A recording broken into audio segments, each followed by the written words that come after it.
Good morning sir. Good morning. जैसे हम लोग ग्रोइंग इकोनॉमी में है अभी, बिल्कुल। हमारे यहाँ पे 70% जो जनता है अभी इनको वो फाइनेंस का नॉलेज नहीं है। इनके लिए ही मैंने कुछ क्वेश्चंस उठाए सर, उसके बारे में डिस्कस करना चाहते हैं, जैसे म्यूचुअल फंड, एसआईपी, इस बारे में। ठीक है। पहले तो आप मुझे ये बताइए हमारी जनता के लिए कि म्यूचुअल फंड, एसआईपी होता क्या है। देखिए, अगर उसको आसान तरीके से मैं समझाने का प्रयास करूं, देखिए, दो वर्ड है, म्यूचुअल, दूसरा वर्ड है फंड। म्यूचुअल का मतलब क्या होता है? इकट्ठा, एक साथ। ठीक है। तो एक साथ जब बहुत सारे लोग पैसे एक जगह इकट्ठा करते हैं और उसे किसी जगह इन्वेस्ट करते हैं, तो दैट इज म्यूचुअल फंड। एक लेमन लैंग्वेज में बोले, लोग चीट फंड खेलते थे। हाँ। क्या था वो? भी क्या था? एक तरह का ग्रुप बनता था, वहां लोग पैसे इकट्ठे करते थे। ठीक है। लेकिन वो इन्वेस्ट नहीं होता था। वो क्या होता था, उसी में से लोगों को पैसे, कोई एक जो पार्टी या बहुत जगह वहां से टोकन निकलता था या चिट होता था। चिट फंड वर्ड है। चिट बना, नाम लिखा है, जो फंड निकला, जिसका नाम निकला उसका मान लेते 20 लोग हैं, तो 20 लोगों ने क्या किया, अपना अपना नाम पर्ची पे लिखा। एक कोई लीडर होता था, वो क्या किया, वो पर्ची एक जगह इकट्ठा किया, सब लोगों ने पैसा भी इकट्ठा किया। अब उस चिट में से एक नाम निकला, जिसका नाम निकला उसे पैसा, सबका जितना इकट्ठा हुआ वो दे दिया गया। ये क्या हो गया? Chit fund. उसी तरह म्यूचुअल फंड, जब बहुत सारे लोग एक जगह पैसे इकट्ठे करते हैं और उसे एक सही जगह पर एक फंड मैनेजर रहता है, उसे निवेश करता है। अब निवेश कहाँ करता है? निवेश बाजार में होता है, मार्केट में होता है। अब बहुत सारे लोग इससे घबरा सकते हैं कि बाजार में होगा, स्टॉक मार्केट में होगा, स्टॉक मार्केट में तो डूब भी जाता है पैसा। तो एक चीज को, उसको साधारण मैं समय बताना चाहूँ तो, आप किसी भी जगह रहते हैं, चाहे आप जमशेदपुर में, चाहे आप रांची में, चाहे आप बेंगलोर में, चाहे आप चेन्नई में, कहीं भी है, अगर आपसे मेरा ये आपसे ही सवाल है। हाँ, कि आप जमशेदपुर से हैं। जी सर। जमशेदपुर के आप कोई एक लोकेशन से होंगे। हाँ। ठीक है। उस लोकेशन में आपके घर के जो रोड है, जिस रोड से आप घर पहुंचते हैं, वहां पर कितने दुकान या बिजनेसेस है? 7-8। अब मुझे एक चीज बताइए, अगर आपको मौका मिले कि आप किसी एक दुकान में अपना पैसा निवेश करें, जिससे कि वो दुकान अगर बढ़े, उससे प्रॉफिट हो, तो आपका कैपिटल भी बढ़े। ठीक है। तो आपने अभी कहाँ इन्वेस्ट किया? एक दुकान में। तो क्या आपको चांसेस लगता है कि क्या वो दुकान चल गया तब तो आपको बहुत प्रॉफिट होगा? अगर बंद हो गया तो नुकसान होगा। ठीक है। और ये चांसेस है कि आपने एक जगह पैसा लगाया तो वो हो सकता है बहुत बड़ा भी हो जाए, हो सकता है डूब भी जाए, खत्म भी हो जाए। उसी जगह पर अगर मैं कहूँ आपको कि आपके दुकान, आपके एरिया में अगर 7 दुकान है, आपने सातों में 100-100 रुपए इन्वेस्ट किए हैं। ठीक है। आप बताइए, क्या ये चांसेस कितना है कि सातों का सातों दुकान बंद हो जाएगा? -1%। एक्सेप्शनल केसेस है कि सारा का सारा नेचुरल कैलेमिटी की वजह से ही हो सकता है। हाँ। ऐसे तो बंद होने से रहा। कोई एक दो हो सकता है बंद हो जाए, उसका लीडर सही नहीं हो, वो चला ना पाए, तो एक दो बंद हो सकता है, लेकिन 4-5 तो चलेगा। तो वो चले। आप बताइए, रिस्क किसमें? एक जगह पे पैसा लगा देना या 7 जगह पे पैसा लगाना? एक जगह पे ऑब्वियस है सर, रिस्क वहां ज्यादा है। तो म्यूचुअल फंड एक ऐसा सिस्टम है जहां कि आप जो पैसे निवेश करते हैं, वो बहुत छोटे दायरे पे, बहुत छोटा छोटा होकर के बहुत सारे जगहों पर लगता है, बहुत सारी कंपनियों में लग जाता है। एग्जाम्पल के लिए मैं अगर बताऊं कि आपका निफ्टी 500 क्या है? वो एक इंडेक्स है जिसमें 500 कंपनियां हैं, टॉप की कंपनियां। हाँ। अब अगर आप उसमें निवेश करें तो 500 कंपनियों में निवेश हो रहा है। बहुत सारा आजकल फंड्स आया हुआ, निफ्टी 50, टॉप 50। तो टॉप 50 कंपनियां जो है उसमें आपका पैसा निवेश होता है। तो म्यूचुअल फंड्स वह शब्द ही बता रहा है कि आपका ये एक ऐसा इन्वेस्टमेंट प्रोडक्ट है जिसमें कि आप सभी लोग, और आज के समय में तो कहा जाए कि हर दिन लाखों करोड़ रुपए म्यूचुअल फंड में निवेश हो रहे हैं। तो आप समझ सकते हैं कि इसमें एक व्यक्ति या दो व्यक्ति या 10 व्यक्ति या 500, 1000, 2000, 5000 लोग नहीं निवेश कर रहे हैं, लाखों लोग इसमें निवेश कर रहे हैं। लाखों लोग में वो लोग भी है जिनको आप लीडर मानते हैं। भारत सरकार का भी बहुत हद तक पैसा म्यूचुअल फंड्स में लगा हुआ है। तो ये एक कहा जाए, हाँ, रिस्क है, रिस्क बिल्कुल है, क्योंकि मार्केट लिंक इन्वेस्टमेंट है। लेकिन रिस्क जो है वो ऐसा नहीं कि हमेशा के लिए है कि डाल दिए तो डूब जाएगा, वो सिनेरियो नहीं है। वो मैनेज हो आप सकता है। समय जितना दीजिएगा, समय अगर आप लिमिटेड रखेंगे, कम रखेंगे, तो रिस्क आपके लिए बहुत है। लेकिन अगर आप समय लंबा रखें आप 5 साल 10 साल 15 साल का ड्यूरेशन आप रखें या 2 साल से ज्यादा का भी रख रहे हैं तो आपके लिए म्यूचुअल फंड आज के समय में one of the best investment product है जहां की आपको एक अच्छा रिटर्न आप ला सकते हैं। ठीक है सर। ये म्यूचुअल फंड और एसआईपी अलग कैसे होता है सर? देखिए, एक रसगुल्ला है, हाँ। ठीक है, आप उसे एक बार में उठा के खा लिए, वो लमसम, हाँ। आप उसको तोड़ तोड़ के थोड़ा थोड़ा करके खा रहे हैं, वो हो गया एसआईपी। टेस्ट आपको वही मिलेगा, टेस्ट वही मिलेगा, थोड़ा सा डिफरेंस आएगा कि जो एक साथ खाए ना वो एक साथ टेस्ट चला जाएगा और जो आप थोड़ा थोड़ा टुकड़ा टुकड़ा करके खाएंगे वो लंबे समय तक टेस्ट रहेगा। अब अगर फाइनेंशियल लैंग्वेज में से बताएं तो आपने एफडी सुना होगा, फिक्स डिपॉजिट, बिल्कुल सर। आपने आरडी सुना होगा, रिकरिंग डिपॉजिट। तो आप एफडी को आप इक्विवेलेंट समझ सकते हैं म्यूचुअल फंड्स के, उसे साधारण भाषा में बोला जाता है लमसम म्यूचुअल फंड। लमसम मतलब कि आप इकट्ठा पैसे डिपॉजिट कर रहे हैं। और दूसरा हो गया एसआईपी, सिस्टमैटिक इन्वेस्टमेंट प्लान, जिसमें आप सिस्टम के तहत एक मंथली, क्वार्टरली या डेली आप एसआईपी कर सकते हैं। आपका छोटा छोटा हिस्सा आपका हर दिन निवेश हो रहा है और ये बहुत एक बोला जाए, देखिए लमसम इन्वेस्टमेंट किन के लिए है? जिनके पास ऑलरेडी कैपिटल है, आ चुका है, जिनका जो एक हायर एज ग्रुप में आ चुके हैं, 40 45 50 साल।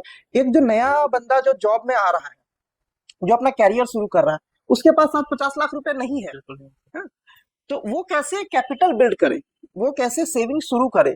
ठीक है, आज से अगर 15 साल पहले 20 साल पहले की बात करें तो रिकरिंग डिपॉजिट हुआ, पीपीएफ हुआ, ये सारी चीजें बहुत अच्छा रिटर्न देती थी, 9.5 10 11 11.5% तक का इसमें रिटर्न था। आज नहीं है। तो आज जो यंगर जनरेशन है, आज जो यूथ है हमारे भारत का, उनके लिए निवेश के लिए कहाँ जगह है? तो उनके लिए म्यूचुअल फंड्स हुआ, एसआईपी हुआ। एसआईपी तो मैं अगर कहूँ तो हर व्यक्ति के लिए एसआईपी जरूरी है, हर व्यक्ति को एक एसआईपी रखना चाहिए। आपको मैं एक एग्जांपल के तौर पर बताऊं, आपसे मैं एक सवाल पूछूंगा। एक जो व्यक्ति होता है जो स्टार्टिंग करता है अपना कैरियर 20,000 25,000 रुपए के सैलरी से, वो पूरे जीवन काम करता है और 60 साल में रिटायर होता है। yes, आपके अनुमान से उसको कितना पैसा, वो पीपीएफ में हर महीना 25,000 का सैलरी में लगभग 2,000 1500 रुपया पीएफ कटता है उसका, है? पीएफ वो 40 साल तक जमा करता है। आपको क्या लगता है उसको कितना मिलता है मैच्योरिटी में, जब वो 60 साल का होता है? ग्रेचुइटी वगैरह जोड़ जाड़ के उसको कितना पैसा मिलता होगा? आइडिया नहीं सर इस चीज का। आप अगर इसको साधारण तरीके से कैलकुलेट कीजिए तो 1,500 रुपए वो एक साल जमा किया, ठीक है, तो लगभग वो जमा कर रहा है 18,000 रुपए एक साल में। 10 साल में वो जमा कर रहा है 1,80,000 रुपए, ठीक है। 20 साल में उसका हो जा रहा है 3,60,000 रुपए।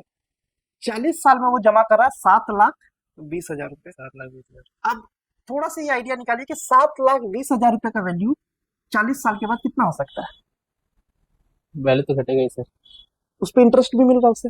तो अगर मान लेते हैं वो एफडी किया हुआ, आरडी किया या पीपीएफ किया हुआ है, पीएफ तो कटता है हर एक व्यक्ति का, जो भी जॉब करे उनका पीएफ कटता है। तो 1,500 रुपया अगर मान लेते उसका प्रमोशन नहीं हुआ, वो जहां नौकरी ज्वाइन किया उसी लेवल पर पूरा जिंदगी भी काम किया, और 1,500 रुपए वो हर महीने उसका पीएफ जा रहा है 40 सालों तक, यानी पूरे जीवन भर में उसमें 7.5 लाख रुपए, लगभग 7.5-8 लाख रुपए जमा किया। आपको क्या लगता है कितना वैल्यू होगा रिटायरमेंट में उसके, कितना पैसा उसके पास रिटायरमेंट में होगा? 8-9 लाख। 8-9 लाख। 1,500 रुपए का कोई पीपीएफ चलाता है 40 तो 30 लाख रुपया होगा, 40 लाख रुपया होगा मैक्स टू मैक्स, इससे ज्यादा नहीं। या पीएफ जो उसका कटता है प्रोविडेंट फंड, वही उसी तरह से अगर वो 1,500 रुपए पैरेलली पीएफ चलाने के साथ साथ एसआईपी एक चला ले, 40 सालों में अगर ज्यादा नहीं 15% का भी उसे रिटर्न मिला तो उसे 8 करोड़ रुपए मिल सकते हैं। और ऐसा नहीं है कि ये कुछ भी कहा जा रहा है, इसका बकायदा कैलकुलेशन है। ये कैलकुलेशन आप खुद भी करके देख सकते हैं। 1,500 रुपए का एसआईपी कोई अगर लगातार 40 साल तक चलाए तो वो 8 करोड़ रुपए से ज्यादा हो सकता है सिर्फ 15% के रेट ऑफ इंटरेस्ट पर। तो सर जो 1,500 रुपए है उसको एक ही कंपनी में लगाना चाहिए, एक ही फंड में, या फिर उसको डाइवर्सिफाई करके लगाना चाहिए? देखिए ये बहुत बड़ा अमाउंट नहीं है। जब अमाउंट बड़ा हो तब आप उसे डाइवर्सिफाई कर सकते हैं कि हाँ ठीक है मुझे 10,000 रुपए महीने डिपॉजिट करना है तो मैं उसे तोड़ करके 2-3 फंड्स में करूं। ठीक है, 1,500 रुपए आप चलाइए, लेकिन समय समय पे उसको बढ़ाना भी जरूरी है। और सबसे बड़ा चैलेंज ये है कि 40 साल तक ना लोग एलआईसी सोच लेते हैं कि हम 30 साल चलाएंगे, 35 साल चलाएंगे, ठीक है, लेकिन कोई ना ऐसा निवेश जहां उन्हें मौका है कि वो पैसा निकाल सकते हैं। वहां वो ना ये कभी सोच ही नहीं है कि मैं उतना लंबा उसे चलाऊंगा। लेकिन 1500 रुपये अगर आप बहुत सिंपली सोचे तो एक जो 20-25 हजार रुपये कमा रहा है 1500 रुपया बर्बाद करता है अननेसेसरी चीजों पे। एक दिन का उसका पार्टी का खर्चा 1500 रुपये से कई कई ज्यादा होता है। लेकिन अगर उसे वो अच्छे से समझ बूझ के और निवेश लगातार लंबे समय तक करे तो उसे उसका वो भी एक बहुत बड़ा कैपिटल जनरेट करता है। ऐसा मैजिक है म्यूचुअल फंड। एक और चीज मैं बताना चाहूंगा, आज तक ना हम लोग चक्रवृद्धि ब्याज के बारे में सुने थे सिर्फ, या दिए थे। चक्रवृद्धि ब्याज सर इंग्लिश में बताइएगा। ये कंपाउंड इंटरेस्ट, ठीक है। हम लोग सुने थे कि पहले अपने बुजुर्गों के साथ कि अगर कोई बात, हम लोग पहले सुने थे कि अपने बुजुर्गों से सुनते थे कि जो साहूकार होता है उनसे अगर कर्ज ले लिया तो वो चक्रवृद्धि ब्याज लगाता है। आज साहूकार बनने का मौका मिल रहा है तो हम लोग उसे छोड़ रहे हैं। म्यूचुअल फंड इतना बेहतर एक इन्वेस्टमेंट का ऑप्शन है जहां आपको इंटरेस्ट, कंपाउंडिंग इंटरेस्ट मिलता है। आपको आज लेने का मौका है बाजार से। और यहाँ ऐसा भी नहीं कि आप किसी इंडिविजुअल पर्सन से ले रहे हैं कि आपको ये तकलीफ है कि वहां आपको उसका हाई लग जाएगा। आप ये विन विन सिचुएशन है, क्योंकि कंपनी ग्रो करती है तो आपका पैसा ग्रो करता है और कंपाउंडिंग का बेनिफिट होता है। एक चीज समझिए, कोई भी ऑर्गेनाइजेशन के पास रेफरल बिजनेस होता है। जिस भी ऑर्गेनाइजेशन में आप काम कीजिए, जिस भी ऑर्गेनाइजेशन के साथ आप काम कर रहे हैं, मान लेते टाटा भी एक समय पे वो कुछ क्लाइंट्स के साथ काम करता था, आज उसके पास बहुत सारे क्लाइंट्स हैं, ठीक है। तो उसी तरह से आपका पैसा जिस भी बिजनेस में इन्वेस्ट होता है वो बिजनेस का एक क्लियर माइंडसेट होता है कि उसे ग्रो करना है, उसे आगे बढ़ना है, उसे बड़ा बनना है, ठीक है। वो एक ब्रांचेस से 10 ब्रांचेस तक जाएगी, वो एक प्लांट से 100 प्लांट तक जाएगी।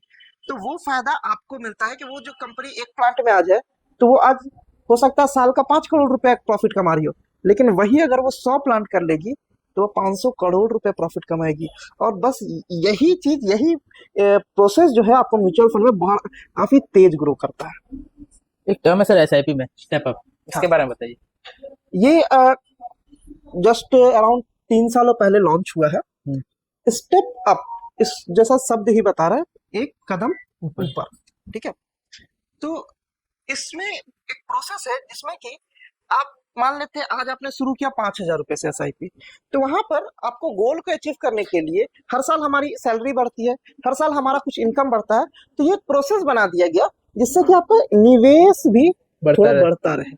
एक डिसिप्लिन डाला गया जिससे कि आपको हर बार, देखिए हम लोग पिज्जा खाने के लिए डोमिनोज समय निकाल के पहुंच जाएंगे, बिल्कुल, लेकिन अगर हमें अपने निवेश को बैलेंस करना है, सही से करना है ना, तो उसके लिए हम चीजों को टालते हैं। ये ह्यूमन साइकोलॉजी है कि अच्छा कल करेंगे, अच्छा देखते हैं 2-4 दिन बाद कर लेंगे।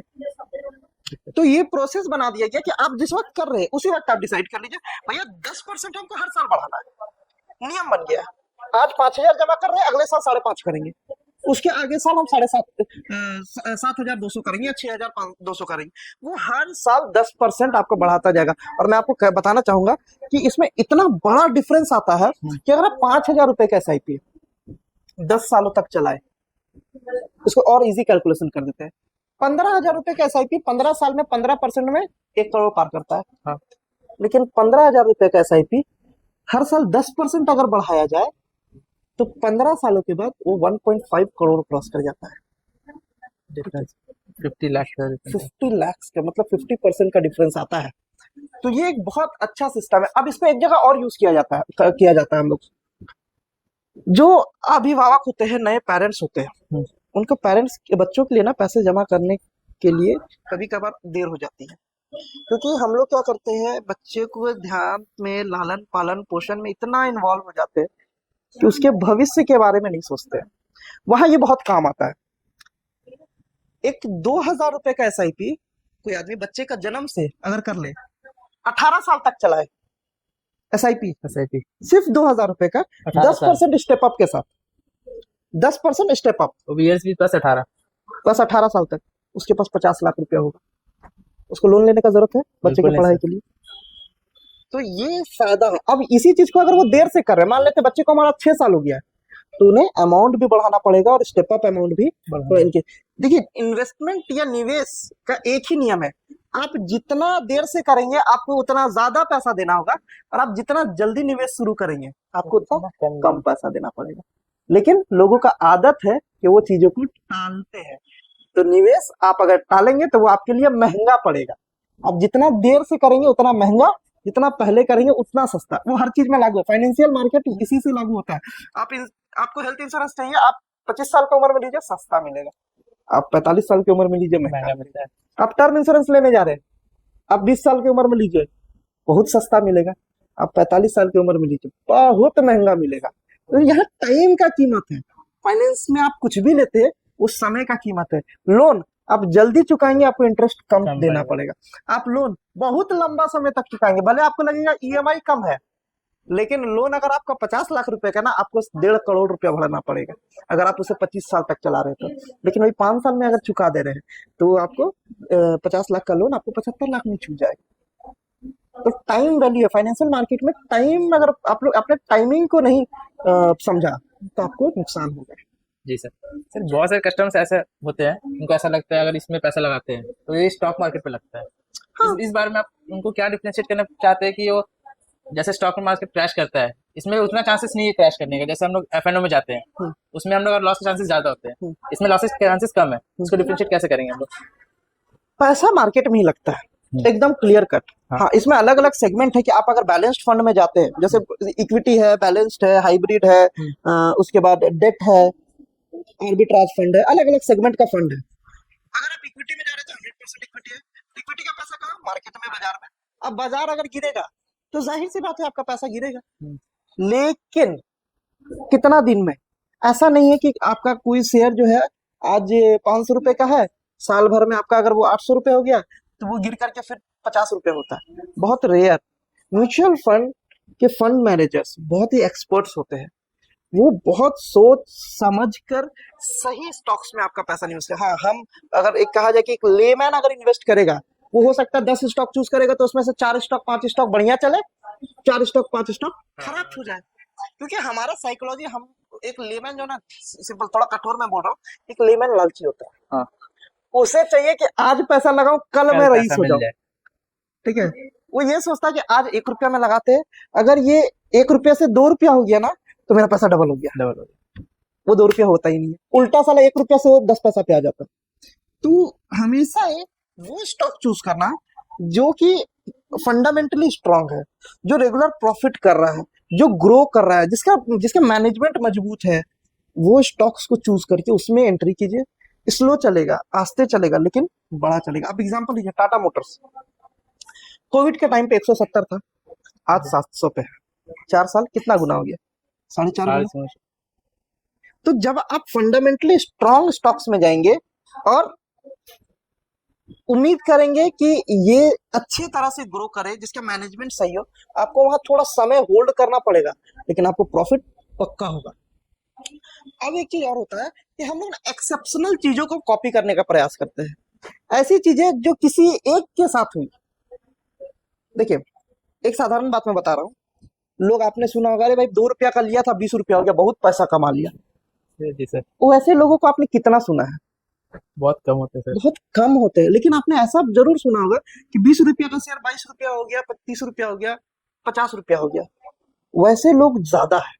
तो जो प्रैक्टिस करने से, जो चीजों से ज्यादा लोगों को बेनिफिट हो रहा है, फायदा हो रहा है, उस चीजों को अगर आप कॉपी करेंगे, उन चीजों को अगर आप अपने लाइफ में इम्प्लीमेंट करेंगे तो आपको भी फायदा होने की चांसेस ज्यादा है। अब जैसा कि आपका सवाल था कि म्यूचुअल फंड में जीरो होने का चांसेस क्या है, ये भी ये सवाल। तो जीरो तो पहली चीज ये हो नहीं सकता है, ठीक है। क्यों? इसका कारण ये कि आपका एक कोई इंडिविजुअल कंपनी में पैसा लगता नहीं, आपका एक बार में 50, 20, 30, 40 स्टॉक्स में पैसा इन्वेस्ट होता है।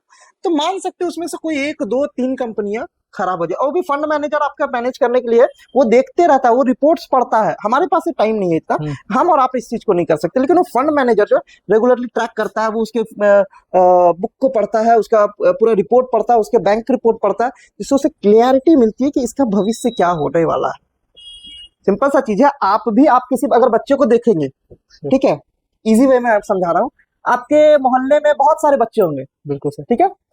उसमें से कुछ को आप देखेंगे कि बहुत डेडिकेटेडली, बहुत एकदम ध्यान से चीजों को करता है, पढ़ाई लिखाई पे ध्यान देता है, फोकस रहता है। हाँ। दूसरा आपको और बच्चे भी दिखेंगे जो दिन भर खेलेंगे, दिन भर इधर उधर करेंगे। आपको क्या लगता है किसका भविष्य अच्छा है? जो पढ़ता है। उसी तरह से जब एक फंड मैनेजर एक ऑर्गेनाइजेशन को स्टडी करता है, वो देखता है ये कर क्या रहा है, इसका आगे का प्लानिंग क्या है, ये फ्यूचर के लिए क्या सोच रहा है। जब उसको उसका रोड मैप दिखता है तो उसको क्लियरिटी मिलती है। आज ये कंपनी अगर 100 रुपया प्रॉफिट कमा रही है तो कल ये 1000 रुपए भी कमाएगी। अब उसमें डिफरेंशिएशन हो सकता है, क्योंकि देखिए हम लोग टेम्पोररी वर्ल्ड में जी रहे हैं, हम आप किसी का कोई ठिकाना नहीं। ऑर्गेनाइजेशनल स्ट्रक्चर में भी जो लोग होते हैं, हो सकता है कभी वो कोई छोड़ के चले जाए, तो वहां कंपनी को नुकसान हो सकता है, लेकिन टेम्पोररी है। अगर उसका लीडरशिप अच्छा है, ऑर्गेनाइजेशनल स्ट्रक्चर बढ़िया है, तो वो कंपनी प्रॉफिट देगी। ये हमारे आपके लिए कठिन हो सकता है, लेकिन फंड मैनेजर जो निवेश करते हैं उस चीज को स्टडी करते, तब जाके 15, 20, 25 कंपनियों में वो निवेश करते। तो ऐसा हो सकता है 1-2 कंपनी बंद हो जाए, लेकिन आपका मैक्स टू मैक्स आपका 70 to 80% कंपनी आपको प्रॉफिट दे करके जाएगी। और इसलिए ये सबसे एक इंपॉर्टेंट कारण है जिसके कारण आप ये नहीं कह सकते कि म्यूचुअल फंड्स में पैसा कभी भी जीरो होगा। और अब ना आज तक आपको किसी ने बोला होगा कि म्यूचुअल फंड्स में जीरो हो गया। हाँ, स्टॉक्स में हो सकता है, लोग कंफ्यूज हो जाते हैं। म्यूचुअल फंड, अरे वो शेयर बाजार में पैसा लगता है, अरे उससे फलाना से सुने थे शेयर बाजार में ना पैसा जीरो हो गया। वो शेयर बाजार अलग चीज है, म्यूचुअल फंड्स अलग चीज है। अब एफएनओ से इसको कंपैरिजन करते हैं। फ्यूचर एंड ऑप्शंस बिल्कुल अलग चीज है, म्यूचुअल फंड्स बिल्कुल अलग चीज है। फ्यूचर एंड ऑप्शंस में अगर जाए तो बहुत लंबा हो जाएगा। साधारण भाषा में कहे, वो high margin high risk trade होता है। आप एक फ्यूचर में अगर कॉल लेते हैं 1 लाख रुपए में आप 7 से 8 लाख रुपए का सामान खरीदते हैं, तो वहां लॉस होगा तो उसी अनुसार होगा। अगर 10% आपका लॉस हुआ तो कैपिटल खत्म। ठीक है। ऑप्शंस उससे ज्यादा रिस्की है, आप उस वहां प्रीमियम डिपॉजिट करते हैं, तो वहां जीरो होने का चांसेस, अगर आपको जानकारी नहीं है, जानकारी है भी तो भी देखिए स्टॉक मार्केट में सेबी ने बाकायदा अपने वेबसाइट पे दे रखा है, ओनली 2% पीपल अर्न्स। 2% लोग फ्यूचर एंड ऑप्शंस में पैसा कमा रहे हैं और 98% लोग पैसा गवा रहे हैं। म्यूचुअल फंड में एकदम उल्टा है, सिर्फ 2% लोग पैसा अपना गवाते हैं। वो भी कितना गवाते हैं? Max to max 5 to 10%। बाकी 98% पीपल पैसा बना रहे हैं। क्यों? क्योंकि जो वेट कर रहे हैं उनका पैसा गारंटीड बनना है। जो गवाते भी है सर, हाँ? वो अगर वो भी नहीं गवाएंगे, अगर वो थोड़ा वेट कर लेते हैं, वेट कर ले, बाजार गिर गया, अभी देखिए मार्केट गिर रहा है, ठीक है, बाजार गिर रहा है। अब बहुत सारे लोग ना पान दुकान में खड़ा होकर के ज्ञान दे रहे हैं, ठीक है, कि भैया शेयर बाजार तो गिर गया, ऐसा हो गया, वैसा हो गया, डूब जाएगा पैसा, खत्म हो जाएगा पैसा, जीरो हो जाएगा पैसा। भाई सिंपल सा चीज है वो। अगर आपको अगर पेट में दर्द है, आप डॉक्टर के पास ना जा करके आप इधर उधर ज्ञान लीजिएगा ना, तो आपका पेट दर्द बढ़ेगा। ठीक है, तो आप उससे बेहतर है जो आपको एडवाइस दिया, जो फाइनेंशियल एडवाइस, जो उसका नॉलेज रखे, उनसे जाके पूछना चाहिए। आज के समय में ना फाइनेंशियल एडवाइस देने के लिए हर कोई खड़ा है, चाचा मामा फूफा काका सब है। पैसा मांग दीजिए उससे, तब पता चलेगा कि आपको उसके पास कितना नॉलेज है। जिसने पैसा बनाया है, जो पैसा बना रहा है, अगर फाइनेंशियल नॉलेज चाहिए तो उनसे लेना चाहिए, कि तब आपको सही राय मिलेगा और सही ग्रोथ मिल पाएगा।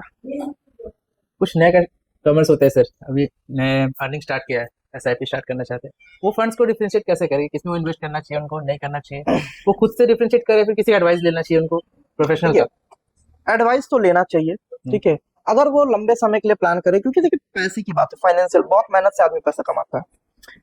पैसा कमाना थोड़ा मुश्किल है, पैसा बचाना थोड़ा ज्यादा मुश्किल है, और पैसे से पैसा बनाना सबसे ज्यादा मुश्किल है। ठीक है, तो ये पैसे से पैसे बनाने वाले लोग दुनिया में सिर्फ 2% है, और बाकी जो है 98% हमारा लेमन पॉपुलेशन, जो खूब मेहनत कर रहा है, खूब पैसा बचा रहा है।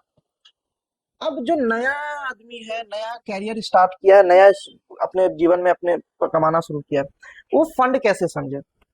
देखिए पहली चीज है कि जो नया आदमी होता है ना, वो रिस्क ले सकता है। ठीक है, हमारे पिताजी रिस्क नहीं ले सकते क्योंकि उनके पास अर्निंग कैपेबिलिटी अब नहीं है। उनको जो पैसा है उसी को सेव करके और उससे ही अपने जीवन को यापन कर रहा है।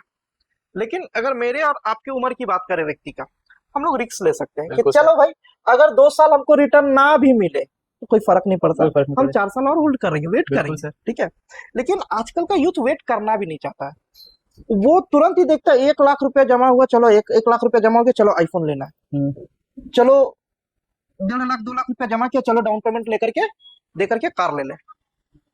हमेशा डेप्रिसिएटिंग एसेट और एप्रिसिएटिंग एसेट ये दोनों में डिफरेंस करना जरूरी है। आपका म्यूचुअल फंड क्या है, वो एक एसेट है। आपका स्टॉक्स क्या है, वो एक एसेट है। एप्रिसिएटिंग एसेट, वहां पैसा आपका बढ़ेगा। Depreciating asset, car, bike, mobile depreciate करेगा। आप गाड़ी लेकर के शोरूम से आइए, आज वो घट जाएगा वैल्यू उसका। तो एक जो नया आदमी है उसको पहले इस चीज को माइंडसेट करना पड़ेगा कि पहले हम इन्वेस्ट जो कर रहे हैं वो कहाँ कर रहे हैं, वो एप्रिसिएट करना चाहिए। सेकंड चीज उसे ध्यान रखना कि अगर फंड में चैलेंजेस है तो सबसे पहला मेरा राय रहेगा कि अपने एडवाइजर से बात कीजिए। अगर आपको एडवाइजर नहीं मिल रहा तो आजकल ऑनलाइन बहुत सारे प्लेटफॉर्म है, या बैंक से जा सकते हैं। ठीक है, बैंक्स में भी उन्हें ठीक ठाक एडवाइस मिल जाएगा। खुद रिसर्च करें तो वन ऑफ द बेस्ट।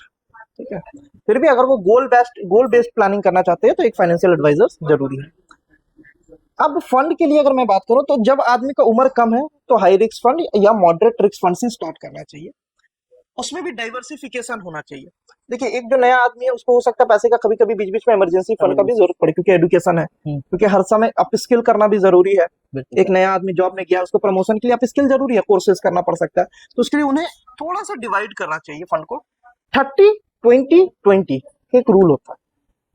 ये 30% फंड जो होता है ना वो आपका खर्च में जाता है, 20% आपको सेव करना चाहिए, 20% हाई रिस्क, 20% लो रिस्क या मॉडरेट रिस्क। म्यूचुअल फंड की बात में करो, उसके अलावा आपको इमरजेंसी फंड्स रखना है। ठीक है, 10% से 20% कम से कम आपका हर महीना सेविंग इमरजेंसी फंड के लिए होना चाहिए, क्योंकि आज का जो हमारा समय है, आज का जो हमारा जमाना है वो बहुत तेज चल रहा है। आज एक बंदा यहाँ काम कर रहा है, दूसरा दिन 6 महीना बाद पता लगेगा वहां चला गया। ठीक है, तो उसके कभी कभार ऐसा सिचुएशन का भी सामना करना पड़ सकता है कि उसके पास हो सकता है बीच में 3 महीना गैप हो जाए, वो सोचे कि हाँ ठीक है जॉब स्विच कर दे, हो सकता है वहां कुछ ऊंच नीच हो सकता है, तो वहां के लिए उन्हें तैयारी रखना जरूरी है। तो उनके पास इमरजेंसी फंड भी होना चाहिए, प्लस एक ऐसा ग्रोइंग फंड होना चाहिए जो उनका पैसा बढ़ाता चले। और जितना पहले से शुरुआत करेंगे, अमाउंट मतलब नहीं रखता, कोई जरूरी नहीं है कि आप 10,000 रुपए से का SIP कीजिए, ठीक है, या 50 लाख रुपए एक साथ निवेश कीजिए, जरूरी नहीं है। छोटा निवेश लंबे समय तक आपको सबसे ज्यादा फायदा देगा, बड़ा निवेश करने का जरूरत नहीं। छोटा छोटा कंसिस्टेंटली लगातार रेगुलर डिपॉजिट होता रहे, वो ड्रास्टिक हो जाएगा, उनको महसूस नहीं होगा कि इतना पैसा वो कभी जमा कर भी सकते थे। सर छोटा निवेश जो बोल रहे हैं, SIP आज के डेट में स्टार्ट किस अमाउंट से हो जाती है सर? बहुत सारे SIP है जो 100 रुपए से भी स्टार्ट हो जाते हैं। 100 रुपए से? बिल्कुल, आदमी का दिन के खर्चा से ज्यादा होता है सर। बिल्कुल होता है। मंथ में एक बार 100 रुपए डालते हैं उसको, मंथ में एक बार 100 रुपए से स्टार्ट कर सकते हैं, डेली भी स्टार्ट कर सकते हैं। बिजनेसमैन जो होते हैं, जिनका छोटा किराने का दुकान है, जो ये बहुत मतलब ये इस तरह से गवर्नमेंट, ठीक है, इतना इसका प्रमोशन किया जा रहा है कि म्यूचुअल फंड सही है, ये हर किसी के लिए सही है, और इसे इतना तरीके से बनाया जा रहा है। एक तो रेगुलेटेड है, ये नहीं कहा जा सकता है कि ये कोई लेके भाग जाएगा, क्योंकि सारी अच्छी कंपनियां इसमें इन्वॉल्व है। सेबी से रेगुलेटेड है। सेबी क्या है? Security and exchange board of India, जो कि गवर्नमेंट की एंटिटी है। इसे बनाया ही इसलिए गया है कि नजर रखना है, कि नजर रखिए कि कहीं कोई गड़बड़ी ना हो। जो पहले हो चुका, सहारा में हो चुका, या इधर उधर हम लोग निवेश कर देते थे, उसमें प्रॉब्लम्स आते थे, नहीं, ये एज उतना ही सेफ है जितना कि आपका पोस्ट ऑफिस का डिपॉजिट या किसी बैंक का फिक्स डिपॉजिट, ये उतना ही सेफ है। प्लस सबसे बड़ा चीज है, यहाँ रिस्क किसी इंडिविजुअल के पास नहीं है, किसी कंपनी का नहीं है, रिस्क हमारा है। बैंक में भी अगर हम पैसा FD किए 10 लाख रुपए, बैंक का रिस्क है, बैंक अगर डूबा मेरे को 5 लाख ही मिलेगा। 50% लिमिट है। अगर हम 1 करोड़ भी किए ना तो भी 5 लाख ही मिलेगा। ऐसे कैसे? ये RBI का नाम से, अगर बैंक क्राइसिस में गई तो उसको वो 5 लाख तक का ही गारंटी है, तो बकायदा सेक्शन है जिसके तहत अगर बैंक में आपने हजारों करोड़ भी रखा है तो वहां तो लॉस है, लेकिन वो चांसेस कम है। 99.999% चांसेस नहीं है कि ऐसा हो, क्योंकि आज तक ऐसा नहीं हुआ। आज तक बैंक बंद नहीं होता, कोई भी बैंक आज तक बंद नहीं हुआ, मर्जर हुआ। एक बैंक अगर वो खराब परिस्थिति में है तो गवर्नमेंट उसे मर्ज कर देता है कि भैया अब इसको ऐसे चलाना। उसी प्रकार म्यूचुअल फंड भी को भी इसी तरह रेगुलेट किया जा रहा है, और धीरे धीरे गवर्नमेंट भी चाहती है, हर एक इंस्टीट्यूशन चाहता है कि लोगों का फंड्स म्यूचुअल FD RD से उठकर म्यूचुअल फंड्स में आए, क्योंकि ये फ्यूचरिस्टिक्स इन्वेस्टमेंट है, भविष्य का निवेश यही है। देखिए, और अगर साधारण शब्द में आपको समझाऊं तो जो पहले अपने आप को बदलते हैं उन्हें फायदा ज्यादा होता है। बिल्कुल सर। जो समय पार होने के बाद बदलेंगे उन्हें फायदा कम होगा। एक जमाना था, हमारे पूर्वज थे जो अटैची में कपड़े में लपेट के मुट्ठी बांध करके पैसा रखते थे रखा हुआ था सर। अभी कितना पैसा बढ़ता है तो कुछ नहीं। धीरे धीरे गवर्नमेंट ने प्रमोट किया, बैंक में रखिए, पोस्ट ऑफिस में रखिए, लोग रखना शुरू किए, रखिए, फायदा हुआ उनको। जो पहले रखे उनको 18% तक का इंटरेस्ट मिलता था। हाँ। पहले कौन रखना शुरू किया? साहूकार, आपके जो उस वहां के ब्यूरोक्रेट्स होते थे, जो एजुकेटेड लोग होते थे, उन लोगों ने पहले स्टार्ट किया रखना, उन्हें फायदा ज्यादा हुआ। उसके बाद उनको देख करके जो कॉमन मैन है ना, वो सबसे पीछे आता है। हाँ। ठीक है, कॉमन मैन अभी पिछला 10 साल से एफडीआरडी के पीछे पूरा जोर लगाया हुआ है। अब आज के दिन में एफडीआरडी का इंटरेस्ट कितना है? 6% के आसपास। अब गवर्नमेंट चीजें बदल रही है, सरकार भी चाहती है आप म्यूचुअल फंड में इन्वेस्ट करें, एफडीआरडी से ज्यादा आप म्यूचुअल फंड में आए। क्यों? इससे सबका फायदा। पहला चीज है, अगर पैसा म्यूचुअल फंड में लगता है तो वो बिजनेस में पैसा लग रहा है। बिल्कुल सर। गवर्नमेंट का कोई रिस्क नहीं। अगर बैंक में एफडी जाता है तो वो तो कर्जा ऑलरेडी है उसके लिए। बिल्कुल। कुछ बिजनेस हो, काम हो ना हो, इंटरेस्ट तो देना है। बिल्कुल। लेकिन म्यूचुअल फंड में पैसा है, बिजनेस बढ़ेगा तो इनका पैसा बढ़ेगा, बिजनेस नहीं बढ़ा तो वैसे ही रहेगा, थोड़ा घटा तो घटेगा, रिस्क किसी का नहीं है। लेकिन हर एक ऑर्गेनाइजेशन का एक मेंटल टारगेट होता है कि उसे ग्रो करना है। ठीक है, तो वो मेहनत करेगी, वो लगेगी, वो डेवलप करेगी। टाटा कंपनी क्या वहीं का वहीं रहेगी जहां 20 साल पहले था? नहीं था, बढ़ गई, बढ़ी और बढ़ती जा रही है। एक कंपनी से स्टार्ट करके आज उसके पास 127 कंपनियां हैं। 27 कितने सालों में? 160 सालों में लगभग, एग्जैक्ट मुझे नहीं पता है, ठीक है, लेकिन लगभग 150-160 सालों में उसने एक कंपनी शुरू की, टाटा स्टील, और आज उसके पास 127 कंपनियां हैं। तो वो ग्रो कर रही है, बिल्ड कर रही है अपनी चीजों को। कोई फंड है सर जो डाउन जा रही है तो वो क्या मर्जर करती है दूसरे फंड के साथ? हाँ, डाउन जा रही है इसलिए नहीं मर्जर करती है, वो ऑर्गेनाइजेशन उसे रन नहीं कर पा रही है। जैसे एग्जांपल, या लॉस में जा रही है, म्यूचुअल फंड उसका लॉस में नहीं जाएगा, ऑर्गेनाइजेशन लॉस में जा रही है। उसका एक एग्जांपल देता हूँ, आईडीएफसी म्यूचुअल फंड, ठीक है, वो उसे सही तरीके से रन नहीं कर पा रहा था, उसे मैनेज नहीं कर पा रहा था, लीडरशिप सही नहीं था। तो क्या वो आईडीएफसी म्यूचुअल फंड आज बंधन म्यूचुअल फंड के नाम से जाना जाता है। क्या आईडीएफसी म्यूचुअल फंड बंद हुआ तो उनके कस्टमर्स का पैसा डूब गया? नहीं, 1 रुपया नहीं डूबा, सारा बंधन म्यूचुअल फंड में है, वो पैसा विड्रॉ कर सकते हैं, कोई दिक्कत नहीं, 2 दिन में पैसा मिल रहा है। सेकंड, और तो मर्जर पे अगर मैं एक और एग्जांपल दूं, रिलायंस म्यूचुअल फंड आपने सुना